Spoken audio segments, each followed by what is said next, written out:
नमस्कार दादा टरबूज खरबूज ह्या पीकमा सध्या आपले ना वेल तडकेलनी समस्या दिसायला भेटस. वेलले तडा पडस आणि फळं वाकडा तिकडा होतं, दाखलला फळं गई जातस. मग अशा टाईमला आपण काय करायला पाहिजे जेणेकरून आपलं जे फळं आहे ते वाकडा तिकडा नको व्हायला पाहिजे, दाखलला फळं गयाला नको पाहिजे, त्या प्रॉपर वाढायला पाहिजे. आणि येलसले जो तडा पडस तो तडा नको पडायला पाहिजे.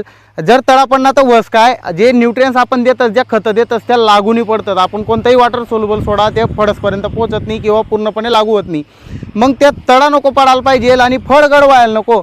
यांसाठी आपण काय करायला पाहिजे तर दादा अशा वेळेस आपण कॅल्नेट म्हणजे कॅल्शियम हाही आपले ऑक्साईड फॉर्ममधलं तडे 2 लिटर 1 एकरसाठी सोडणं गरजेचं आहे. त्यासोबत आपले बोरॉन आहे 500 ग्रॅम प्रति एकर सोडणं काही गरजेचं आहे. जर आपण या पद्धतीनं सोडं तर आपल्या पीकमधलं तुमले जे फळसले बी तळा पडतस त्या किंवा येलसले तळा पडतस त्या हाही तुमले डायरेक्ट तडे हाही समस्या तडेच नायनाट होईल दिशीन. आणि हा जर व्हिडिओ आवडला असेल तर जास्तीत जास्त आपला व्हिडिओ शेअर करा आणि जास्तीत आपल्या चॅनलला सबस्क्राईब करा. धन्यवाद.